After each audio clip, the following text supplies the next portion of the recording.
All right, we are taking a look today at similar triangle proofs. This is the last day in our packet here, day 15. So please remember there's three theorems for similarity. The first one is angle, angle. So when you're doing angle, angle, remember that this is how almost every single proof that we're going to do on the exam is done.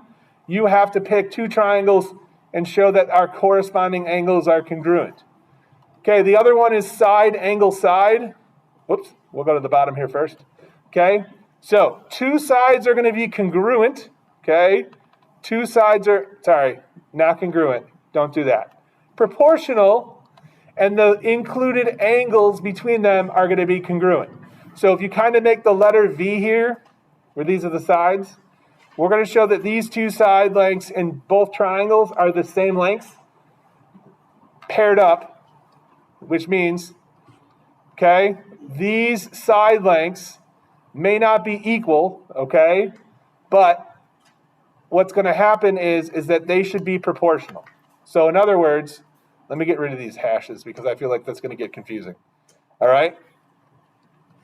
If this, for instance, is 3 and this is 6, if this one is 10, this one should be 20, and then these angles have to be equal. So we have to be able to show that the sides are proportional, that 3 to 6 is the same as 20 to 10, and that these two angles are equal to do side, angle, side, okay? When we do side, side, side, we're going to show that all three sides are proportional, and we have to set up and show, just like this, that all the ratios are going to be the same numbers, okay? All right? Okay, so the deal for today, going through the first four questions.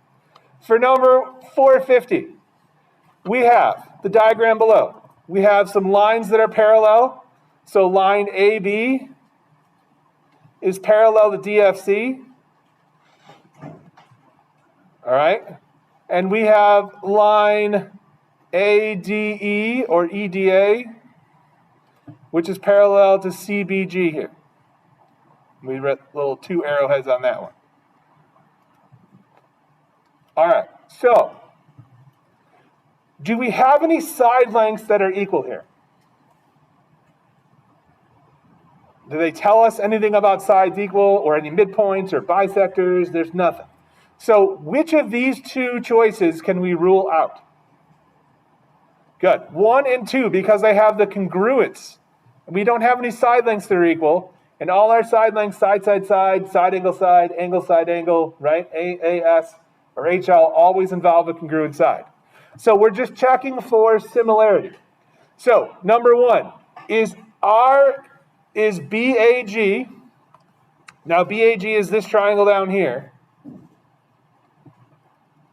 Okay? Can we get that triangle similar to this triangle up here? Probably not, right? And we have some parallel lines here, so I really don't have any angles that are going to match up. But can I get, for number 4, this triangle DEF to be similar to triangle AEB, which once again is this big triangle here? And the answer is yes. And actually, there is a property that we talked about during the year for this. And this, because this line is cutting through the triangle and it's parallel, this is called the side splitter theorem. That this cuts these two sides proportionally and makes two similar triangles. Now, besides that, you could have done some work with the parallel lines, right? So we have these angles right here. Angle EDF is congruent to angle EAB because they're corresponding. We also have two corresponding angles at F and D here, okay? And we also share angle E at the top, so that's how we can get this to happen as well. Keep in mind, you also have, like this angle is forming a Z here with angle C, right? The angle at F is vertical, and the angle E here is also forming another Z. So we can get these angles equal here, and they're actually equal to angles that are down here. Like, it's crazy how that's all tied together. But essentially, you can show that these three triangles are actually similar to one another, which is kind of neat. There's a lot of ways to get that answer, but the correct answer is choice 4. And if you use process elimination, you can get there as well, even if you didn't know exactly how to do it. Okay, 452. We need to describe a transformation that shows that the triangles are similar. As soon as it tells you the triangles are similar, what transformation are we using? Dilation, exactly. So I know I have to describe a dilation. So what 2 things do we need again to describe a dilation? We need a center and we need a scale factor. Awesome. So since we're on a graph, we can actually count the side lengths to get the scale factor. So for example, what's the distance between points B and C here? 6. And to go from B prime to C prime on the bottom is 15. Okay? You can also go between A and B here and count that that's 8. And A prime to B prime would be 20. Now, if this question just asks you what reason are they, or can you explain why, you could have shown that these lines are perpendicular, which means the angles are equal. And you can do something like 8 over 20 is equal to 6 over 15. And when you reduce these down, both of these equal 2/5. So because you can show that their sides are proportional and their angles are equal, that's side, angle, side. But that's not what this question asks, Lena. It says, describe a transformation that was performed. So we said, we got to do a dilation. So we're going to say dilate. What triangle are we dilating? ABC, because that is the unprimed one, and it doesn't tell us which one to move. So we're going to say, by what scale factor? So are we going to get bigger or smaller? Bigger, because the primes is the bigger triangle. So we're going to put which ratio on top? Are we going to do, for example, 6 over 15? Or do we want to flip it around and do 15 over 6? 15 over 6, because we want to get bigger, so the bigger side goes on top. And the last thing we need is a center. So we're going to say centered at.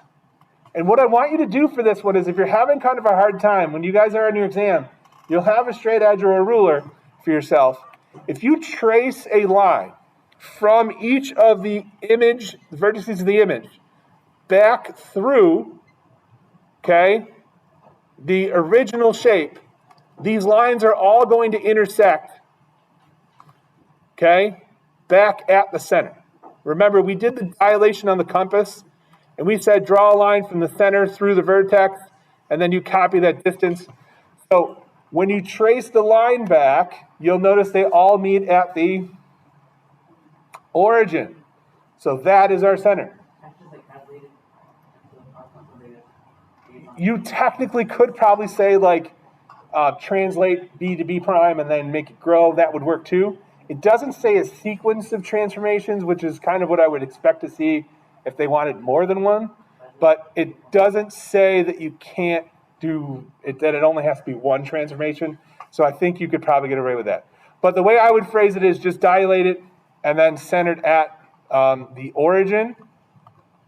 Or instead of the origin, you can just put down the point 0, 0, your call. Okay? Well, wait, one more time. Going down to number 455, we have 2 circles. Now, first of all, are all circles similar? The answer is yes, because you can always multiply any radius by the sum scale factor to make it grow to a new circle. And since all radii are equal in the same circle, any radii that you draw, you just multiply by the same scale factor, you get that circle all the time. So all circles are similar for that reason, okay? And then how would we use transformations to explain why they're similar? As soon as you see transformations and similar, we're automatically using a dilation, okay, of some sorts. So what would we need to do first? We have to decide which circle to move. It doesn't tell us which one to map on, so let's pick one. Which one are we moving? Which one? The small one. We'll move A. So the first thing we're going to do is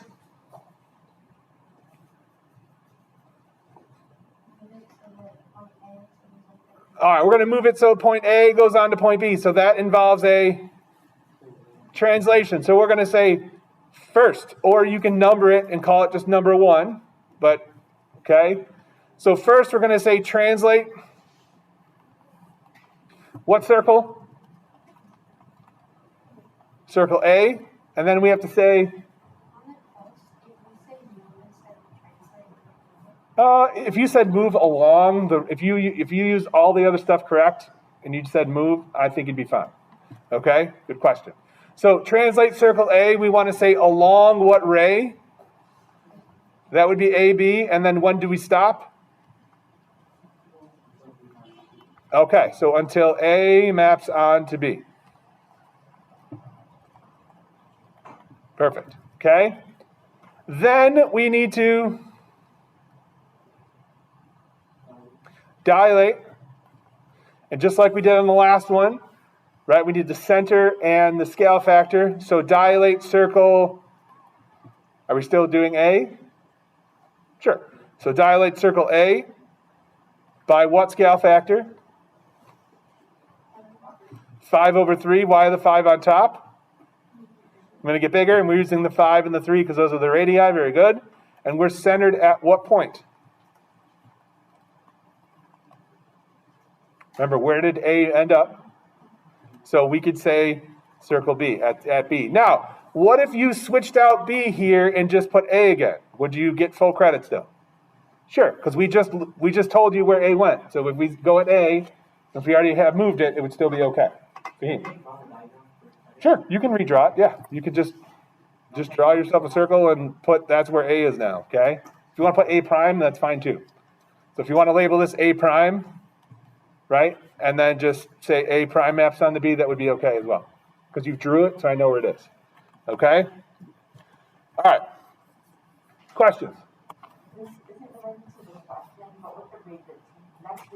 All right, last one, number 451 here. So first of all, just by looking at the diagram, we already know that these two angles, GRS, that's this guy right here, and ART are equal. We know we got 36 for GR, 45 for SR, 15 for AR, RT is AT. Which of these choices for the similarity statement can I rule out? Can I say it cannot be a choice based on what we know? Genevieve. Number 1, because we only have one angle mark congruent. We can also rule out 3, good, because we don't have all 3 sides, the proportional. So even from then, I could be stuck with a 50-50 if I'm not even sure, and try to go for a guess, and maybe we get it right, okay? But how do we check to see whether or not they're going to be similar with SAS? We have to make our proportion. So what proportion can we make? So 36, we're going to go from big triangle to small triangle over 15 equals 45 over 18. Now maybe you said to yourself, I'm going to do big triangle and then compare small triangle. So maybe you'll do like 45 over 36. That would have to be equal to 18 over 15. Notice that when you cross multiply, we're still multiplying together 18 times 36, regardless of what proportion we made. So as long as you're cross multiplying the same numbers here, your proportions are equivalent and you're good to go. Now, how do we check to see if these are equal? Cool thing we can do, we can just type it in our calculator. If you type in 36 over 15 equals 45 over 18 or whatever you made, it'll say true or false. Remember, the equal sign is right next to the 7 underneath control there. Your other option is to actually type in the ratios, get the numbers, and check to see if they're the same. Okay? So if we do 36 over 15, that's supposed to be a 36. It says it's 12 over 5. So does 12 over 5, is that equal to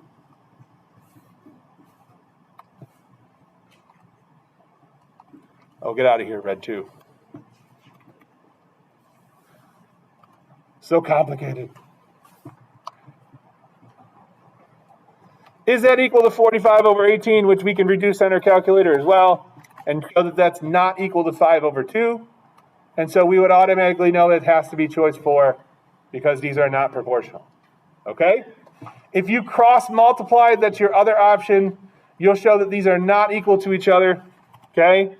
So 45 times 15, 36 times 18, we get 675 and 648, not the same.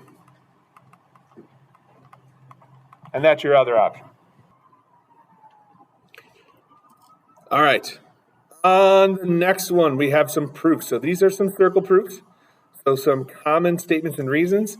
And one we're going to add, if I have a circle and I make 2 inscribed angles, okay, and I use the same arc for these angles, okay, so this arc is essentially just the same. We can call this AB if you want.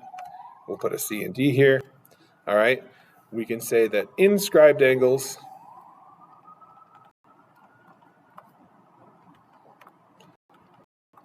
to the same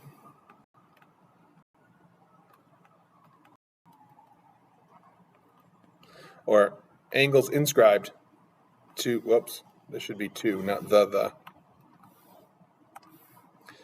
to the same arc are congruent, okay?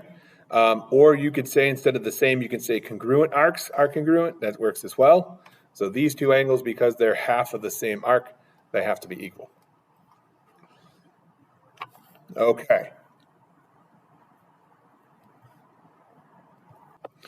Okay, so we're getting into some similar triangle proofs here.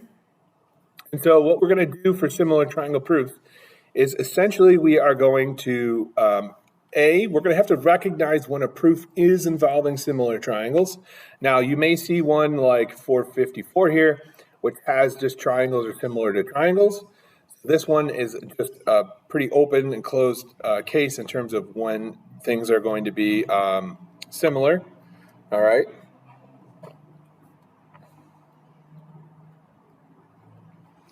And then if you look at 453, it's the same thing. Now 447 is giving you another option, which is that you have side lengths being multiplied together.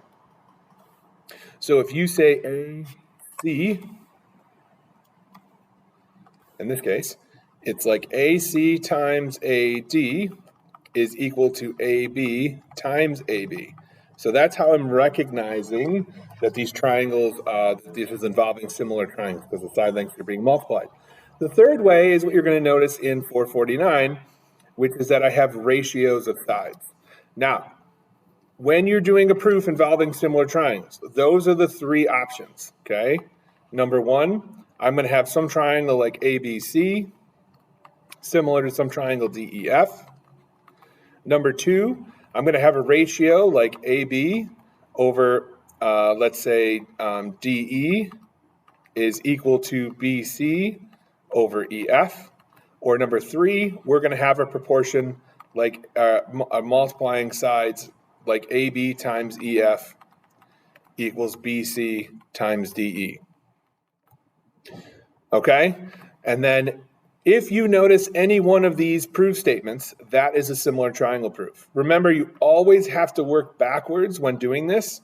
So if you are given an option with a proof statement like 3, you're going to have to make these 2 happen first before you can make the third one happen. If you have an equals for proportion, you're going to have to make triangles similar before you can make that happen. If we look at number 449, this does involve some circles, so we'll be pulling in some of the stuff from above. But what we want to do is to highlight the circles or to highlight the triangles.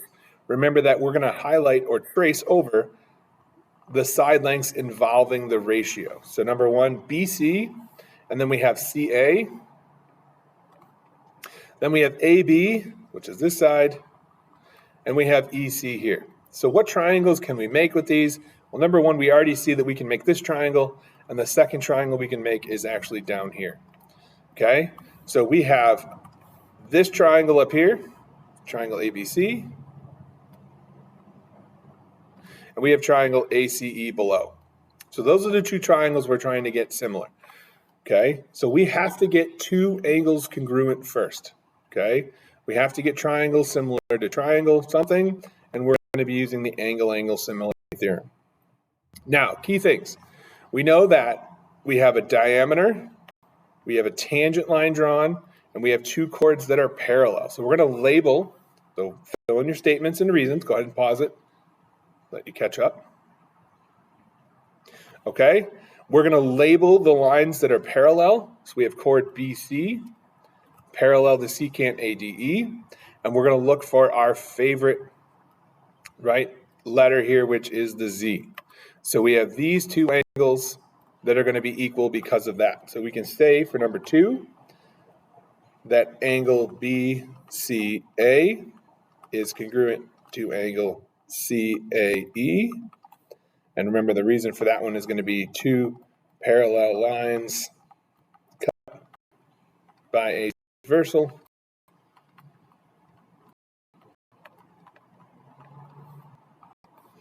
All right, the alternate interior angles congruent. And then for number 3, we're going to have to get one other angle equal. Now remember, we have this situation described in this diagram right here. We have an angle that is inscribed to a semicircle, and that's going to make this angle 90 degrees. So you can see that happens right up here with angle ABC. This angle is inscribed to a 180 degree angle, so it's always half, and that's going to make it 90. And the second one is that you have a tangent line intersecting a radius, and that is always going to form a 90 degree angle. And in this triangle right here, we have AC or OC, which is radius, and here's my tangent line, and so we are also going to get a right angle. Now, because they're using different reasons, we're going to have to say these angles separately. So we can say angle ABC or just angle B is equal to 90. Remember, our reason is going to be an angle inscribed to a semicircle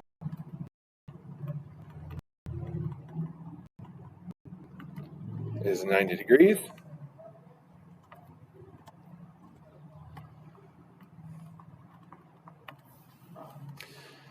All right. Number 4, we have a tangent line perpendicular to the radius. So don't write that symbol yet. We need the T, not the upside down T. So a tangent line is perpendicular to the radius. Whoa, time out. Don't put that there. Get out of here, you. It doesn't go there. Apparently, we can't do anything. Oh, there it goes. The internet's a little slow at school today, so it's kind of hampering everything. We should say that angle ACE, oh my gosh, is equal to 90. All right, and then number 4, why is angle ACE equal to 90? Okay, because we have a tangent line is perpendicular to the radius, and that is all we need to say for that one. Then we need to set these two angles equal together. So angle ABC is equal to angle ACE. That's the transitive property or substitution, if you don't remember transitive.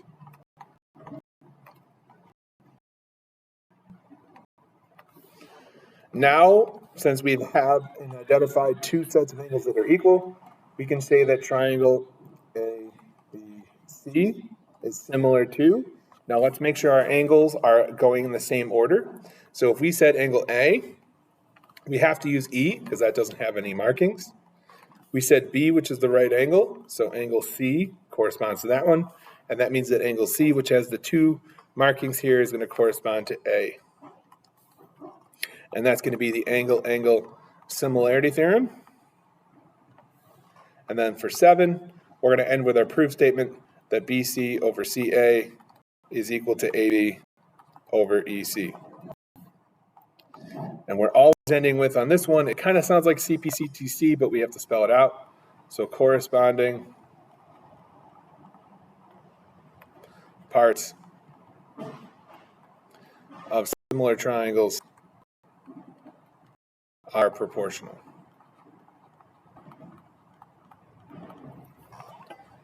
And that is proof 449.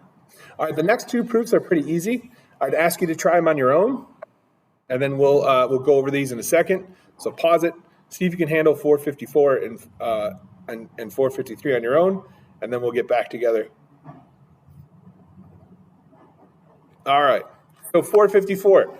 Hopefully you tried this one. It should take you a total of either 2, possibly 3 reasons to get this done. Number 1, we already knew from the givens that these two lines are parallel. Okay, and they're intersecting, and we already have the 2 triangles we need to show are similar. So we know we're ending with that last statement is always the proof statement. Now, if you wanted to do this in 1 step, or 2 steps really, well, 3 altogether, is to get these 2 angles that are formed by the Z here to be alternate interior. There's your 2 sets of angles, and that's enough to say that these triangles are similar. You also have the vertical angle down the middle here, okay? And so when you're done, it should look something like this. So we have our angle I and N, G and T. You need both or at least one of these. 2 parallel lines cut by transversal. The alternate interior angles are congruent. We have our 2 angles IAG and NAT because their vertical angles are congruent. And if you change the order of these around, that's okay. A does have to be in the middle though. And then we have our proof statement because of the angle-angle similarity theorem. All right, let's take a look at the next question. So 453, if you haven't tried this one, try it now, and we'll take a look at it. Okay, so 453, notice we have a parallelogram and we have a diagonal. So if you haven't done this one already, once again, try it now, pause it. All right, so the difference between the last 2 questions is it didn't give us lines parallel. So for statement number 2, you should have said that these 2 lines are parallel first, okay? And then you can identify your 2 triangles that you're using to show that are similar, and then it's the same exact thing over again. So you needed 1 extra step to do this proof that you didn't have before. You needed to say that AD was parallel to BC, and once that happens, then you can automatically get our alternate interior angles, okay, to be equal. We have the vertical angles, and then you're done. So when you're done, it should look something like this, where we have our alternate interior angles congruence. Remember, the lines are parallel because in a parallelogram, opposite sides are parallel. We have the opposite or alternate interior angles congruent. And if you have both of those, you don't need step 4, but as long as you have one of these, you're going to need your vertical angles equal. And then we have angle-angle similarity theorem to finish this one off. All right, last question of the packet. This one's a little bit tougher. Now, we have some stuff going on here. So go ahead and fill in the statements and reasons. Now, the big thing here in the statements and reasons is that it mentions that we have a secant line and a tangent line are drawn from the same, from external point A to circle O. This is the theorem we talked about where we did, if you guys remember, the outside times the tangent line squared equals the outside times the whole. So we're just doing a proof of that. All right, now, if you, once again, get stuck trying to figure out what triangles to draw, remember that it says AB to AB, and then it says AC to AD. So if you traced over these sides, okay, AC to AB, and then AB to AD, what other lines could we draw in that aren't there that would make 2 triangles? Well, the first one would be drawing line BD to finish off this triangle. And the second one would be drawing line BC here. That's not what we wanted. But keep that line blue there. All right. You got lines everywhere here. And then drawing the line from B to C this way. All right. So, number 2, we have to actually talk about how to draw these 2 lines in. If you remember, we talked about using something like Euclid's parallel portrait or auxiliary lines. So we're just going to say we're going to draw line BC and line BD, which isn't given to us. And we can just say they're auxiliary lines the other option you could write down is that between any 2 points, you can make one line. You can draw only one line. That is one of Euclid's postulates. So you can also just explain it that way. This is 2 words, draw only, okay? One line, all right? And now that that's drawn, now we can go trying to get angles to be equal. So if you notice the triangles, remember, they're sharing something, they're overlapping. And they are actually overlapping and forming this angle A in both triangles. So for number 3, we're going to be able to say that angle A is congruent to angle A. That is the reflexive property. Now the other option that we talked about, we added a special little reason on to this, which was that angles that are inscribed to the same arc are going to be equal. That is the same case here, okay? This angle that is up here is formed by a tangent line to a chord. It's half of arc BC. We're going to explain this in a little bit more detail than we normally would, just so it makes a little bit more sense to you guys. So we're going to say that angle ABC is equal to half of arc BC. Okay?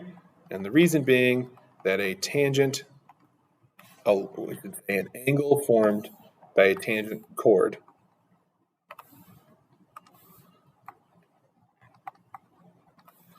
all right, so an angle formed by a tangent chord, 1/2 of the arc. All right, so that number 5, the other type of angle we have that is half of that is also this inscribed angle at D here, okay? So BDC is also half of that same arc. So angle BDC is equal to 1/2 of BC, and this is arc BC, so we better put the arc hat on here, okay? And we're going to say an inscribed angle is 1/2 of the arc. And so now that these 2 angles are shown to be half of the same arc, we can set them equal to each other. So angle ABC is equal to angle BDC, or we can say congruent. All right, so we're going to go ahead and call this, for 6, the transitive property.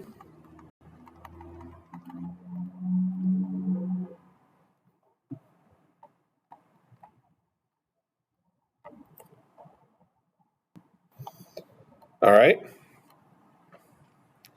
And now we have 2 sets of angles that are equal. So we can say, for statement 7, that triangle ABC is similar to triangle AD. Now, careful now. A matches on the A, D matches on the B, and the other angle is where B is. So ADB, that's the other triangle we're using here. ADB, that's a pretty ugly looking B. Let's fix that one up. All right. And that, once again, is going to be the angle-angle similarity theorem. Now, we need to make a proportion that cross multiplies to this. So what we can think about is, what would we have to multiply, right? What would we have to have if we started with AC on this side? What would I need to put underneath so that when I cross multiplied it, or what do I want to multiply AC by so I get AD here? And that's going to be the AD on this side. So you can kind of think about it that I'm bringing AD from this side underneath over here. And I'm bringing one of these 2 sides, they're both the same, so one of these ABs back under here. Okay? So it's going to be AC times AD, and then AB times AB. Now, if you remember, this is going to be the corresponding, kind of like CPCTC, sides in similar triangles are proportional.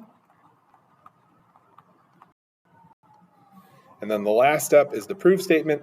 So AC times AD equals to AB squared, or AB times AB. And that is just the multiplication property of equality.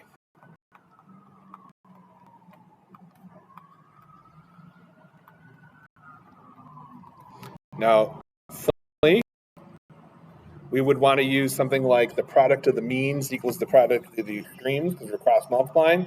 But you can also think of it as multiplying both sides by AB and then AD to also get that answer. Okay, you could kind of shorten this up by eliminating steps 4 and 5 and jumping right into 6 and talking about the fact that these two angles are equal to half the same arc. But I think this is a better way of explaining it for you. So that is it. Thanks for joining me on the review days. Hopefully that helped out. And I will talk to you guys the next time I see you.